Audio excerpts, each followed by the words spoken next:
أعوذ بالله من الشيطان الرجيم. بسم الله الرحمن الرحيم.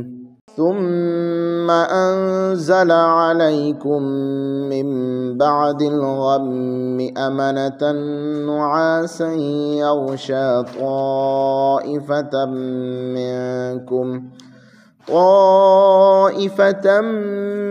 منكم وطائفة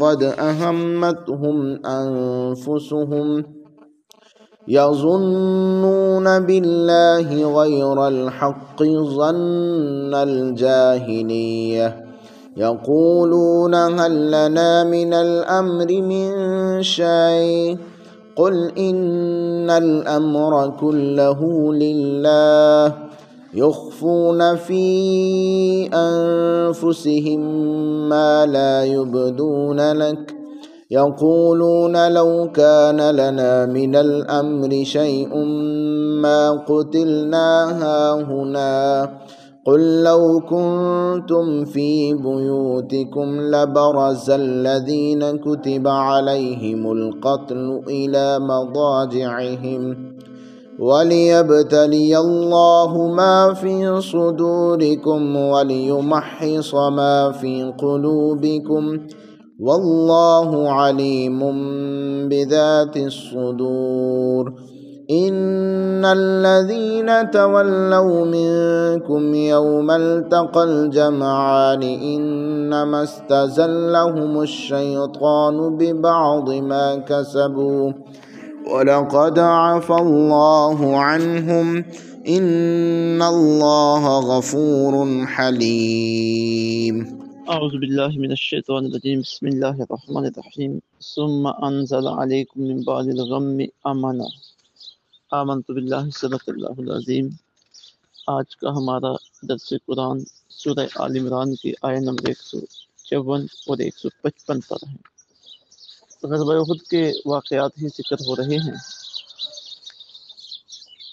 میدان احد میں جو اللہ رب العزت کی کرم نوازیاں مسلمانوں کے اوپر ہوئیں اور پھر مسلمانوں سے جو خطائیں ہوئیں ان پر جو انہیں تنبیہ کی گئی اور لغزشوں پہ انہیں جو ٹوکا گیا اور پھر ان کی تربیت کی گئی، وہی سلسلہ چل رہا ہے۔ ارشاد باری تعالیٰ ہے ثم پھر انزل اتاری علیکم تمہارے اوپر، یعنی اللہ تعالیٰ نے تمہارے اوپر اتاری من بعد الغم غم و اندھوں کے بعد آمنا راحت، نعاسن یعنی غنودگی، یغشا جو چھا رہی تھی، طائفۃ منکم تم میں سے ایک گروہ پر، و طائفتن اور ایک جماعت ایسی تھی، قد اہمتہم جسے فکر پڑا ہوا تھا، انفسہم صرف اپنی جانوں کا، یظنون بدگمانی کر رہے تھے، باللہ اللہ کے ساتھ، غیر الحق کے بلا وجہ، ظن الجاہلیہ عہد جاہلیت کی بدگمانی، یقولون وہ کہتے تھے حل لنا من الامر من شیء کیا ہمارا بھی اس کام میں کچھ دخل ہے؟ قل آپ فرمائیے ان الامر کلہ للہ، آپ فرمائیے اختیار تو سارا اللہ کا ہے، یخفون فی انفسہم چھپائے ہوئے ہیں وہ اپنے دلوں میں، ما لا یبدون لک جو ظاہر نہیں کرتے آپ پر، یقولون کہتے ہیں لو کان لنا من الامر شیء اگر اس کام میں ہمارا کچھ دخل نہ ہوتا تو ما قتلنا ہاہنا ہم یہاں نہ مارے جاتے۔ قل آپ فرمائیے لو کنتم فی بیوتکم اگر تم بیٹھے ہوتے اپنے گھروں میں، لبرز الذین تو ضرور نکل آتے وہ لوگ وہاں سے، کتب علیہم القتال لکھا جا چکا تھا جن کا، کتب علیہم القتل جن کا قتل ہونا لکھا جا چکا تھا، الی مضاجعہم اپنے قتل گاہوں کی طرف، وَلِيَبْتَلِيَ اللہ تاکہ آزما دے اللہ تعالیٰ ما فی صدورکم جو تمہارے سینوں میں چھپا ہے، وَلِيُمَحِّصَ مَا فی قُلُوبِکُم اور صاف کر دے وہ میل کچیل جو تمہارے دلوں میں تھا، واللہ علیم بذات الصدور اور اللہ تعالیٰ خوب جاننے والا ہے سینوں کے رازوں کو۔ ان الذین بے شک وہ لوگ تولوا منکم جو پیٹھ پھیر گئے تھے تم میں سے، یوم التقی الجمعان اس روز جب مقابلہ میں نکلے تھے دونوں لشکر، انما استزلهم الشیطان انہیں شیطان نے پھسلا دیا تھا، ببعد ما کسبوا ان کے کسی کام کی وجہ سے، وَلَقَدْ عَفَا اللَّهُ عَنْهُمْ، بے شک اللہ نے معاف فرما دیا ہے انہیں، ان اللہ غفور حلیم، بے شک اللہ بہت بخشنے والا اور نہایت حلم والا ہے۔ اب ذرا اس کی تفصیل کی طرف آتے ہیں۔ جب غزوہ احد میں دوبارہ کفار کی طرف سے مسلمانوں پہ حملہ ہوا اور سخت پریشانی کی کیفیت بنی، 70 مسلمان شہید ہو گئے۔ اب اس وقت آزمائشوں کے ساتھ، پریشانیوں کے ساتھ ہی اللہ تعالیٰ کی طرف سے مسلمانوں پہ یہ کرم نوازی ہوئی کہ عین حالت جنگ میں اللہ تعالیٰ نے مسلمانوں پہ غنودگی طاری کر دی۔ اب بندہ سخت تھکا ماندہ ہو اور اسے نیند آ جائے تو اس کے لیے بڑی اللہ کی کرم نوازی ہوتی ہے، راحت کا سبب بن جاتا ہے۔ پھر اس نیند کے فوری بعد وہ تازہ دم ہو جاتا ہے۔ تو اللہ تعالیٰ نے مسلمانوں پہ غنودگی طاری کی۔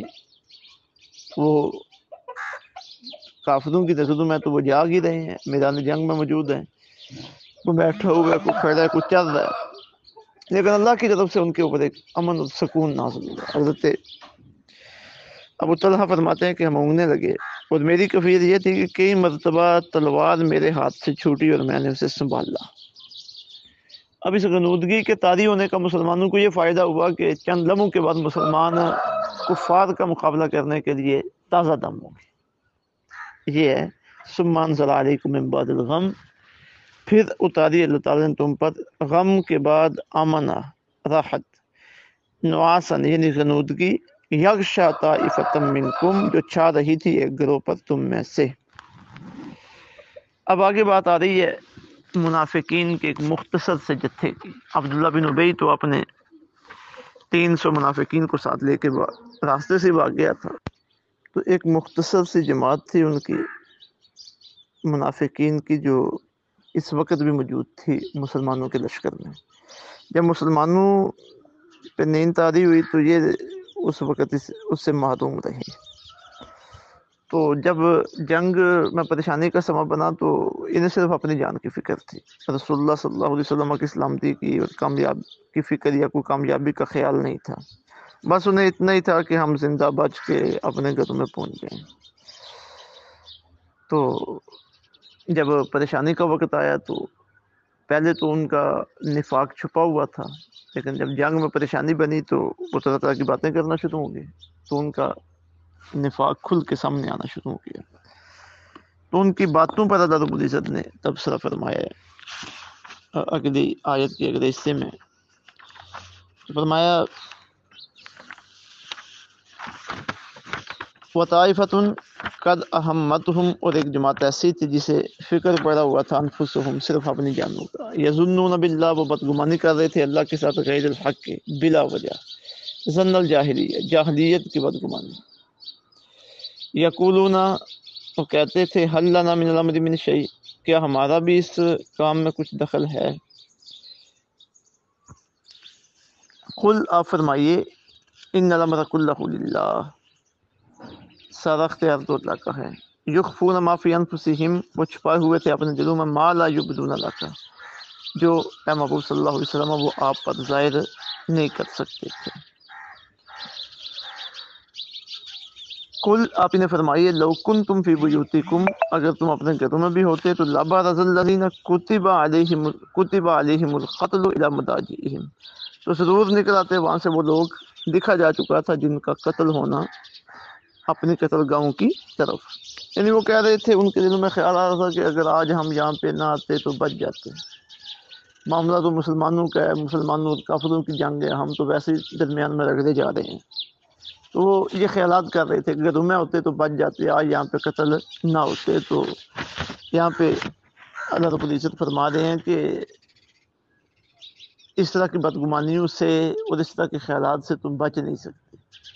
جس کے مقدر میں قتل ہونا لکھا ہے، کسی جگہ پہ مرنا لکھا ہے، یہ اللہ تعالیٰ کی تقدیر کا فیصلہ ہے، وہ کسی نہ کسی طریقے سے وہاں پہ پہنچ ہی جاتا ہے جس جگہ پہ اس نے مرنا ہے۔ تو اب معاملہ ان کا تھا، تو اب اہل ایمان کو بھی یہ بات سمجھا دی گئی ہے۔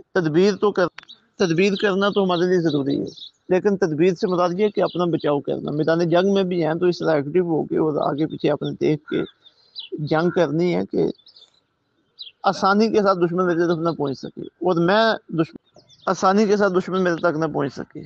اور میں دشمن کے بعد سپاہی ہوں. یہ تدبیریں تو کرنی ہیں، لیکن اگر مقدر میں شہید ہونا لکھا ہے تو شہید ہو ہی جانا ہے، مقدر میں مرنا لکھا ہے تو مر ہی جانا ہے. حضور رحمت عالم صلی اللہ علیہ وسلم کا بھی ارشاد گرامی ہے کہ لو سے اللہ تعالیٰ کی نافرمانی کا دروازہ کھلتا ہے. لو کا مطلب ہے کاش ایسا ہو جاتا، کاش میں وہاں پہ نہ جاتا تو ایسا ہو جاتا. جو ہونا ہے وہ ہونا ہی ہے. تو اللہ تعالیٰ نے کی جو تقدیر کا فیصلہ ہے وہ تو اٹل ہے. تو وہ جو بدگمانیاں کر رہے تھے، طرح طرح کی باتیں کر رہے تھے، تو انہیں کہا گیا کہ تقدیر نے اگر مرنا تمہارے مقدر میں ہوتا تو تقدیر تمہیں لے ہی آتی. تو اب اس طرح کی باتیں کرنے کا کوئی فائدہ نہیں ہے. پھر اللہ تعالیٰ علیہ ایمان کو فرما رہے ہیں کہ وَلِيَبْتَلِيَ اللَّهُ مَا فِي صُدُورِكُمْ، یہ جو تمہارے اوپر آزمائشیں ڈالی گئی ہیں یہ اس وجہ سے ہے کہ تمہیں اللہ تعالیٰ نے آزمایا ہے. اللہ تعالیٰ تمہیں آزمائے جو کچھ تمہارے دلوں میں چھپا ہے. وَلِيُمَحِّصَ مَا فِي قُلُوبِكُمْ، اور صاف کر دے وہ میل کچیل جو تمہارے دلوں میں تھا. واللہ علیم بالظالمین، واللہ علیم بذات الصدور، اور اللہ تعالیٰ خوب جاننے والا ہے سینوں کے رازوں کو. اب اللہ تعالیٰ نے آزمایا ہے، اور اس آزمائش کی وجہ سے ایک تو جو مومن اور منافق ہیں وہ علیحدہ علیحدہ ہو گئے ہیں، اور دوسرا اگر کسی مخلص کے دل میں کوئی تھوڑا سا شک و شبہ تھا تو جب اس بھٹی سے گزرا تو وہ صاف ہو گیا، بالکل اس کا دل صاف ہو گیا، اور اللہ رب العزت کے اوپر اس کا کامل یقین قائم ہو گیا. واللہ علیم بذات الصدور، اور اللہ تعالیٰ خوب جاننے والا سینوں کے رازوں کا. پھر آگے اللہ رب العزت ایک بڑی حوصلہ افزا آیت، بہت بڑی کمال کی آیت بیان کر رہے ہیں ان لوگوں کے بارے میں، ان مخلصین کے بارے میں کہ عین میدان احد میں جب کفار کی طرف سے حملہ ہوا اور اسی پریشانی میں وہ بھاگے. غلطی تو تھی ان کی، لیکن اللہ رب العزت نے کرم نوازی فرمائی، اللہ رب العزت نے انہیں معاف فرمایا. تو یہاں ان کی معافی کا اعلان ہو رہا ہے. تو فرمایا ان الذین تولوا منکم، بے شک وہ لوگ جو پیٹ پھیر گئے تھے تم میں سے، یوم التقى الجمعان، اس روز جب مقابلے میں نکلے تھے. انما استزلهم الشیطان، پھسلا دیا تھا انہیں شیطان نے، ببعض ما کسبوا، ان کے کسی عمل کی وجہ سے. یعنی جس دن دونوں لشکر مقابلے میں نکلے تھے، التقى الجمعان، دونوں لشکروں کی، یعنی کافروں کا لشکر اور مسلمانوں کا لشکر، ان کی آپس میں آمنا سامنا ہوا تھا، تو کچھ لوگ بھاگ گئے تھے، اور یہ عمل شیطان کی طرف سے ان پہ ہوا تھا.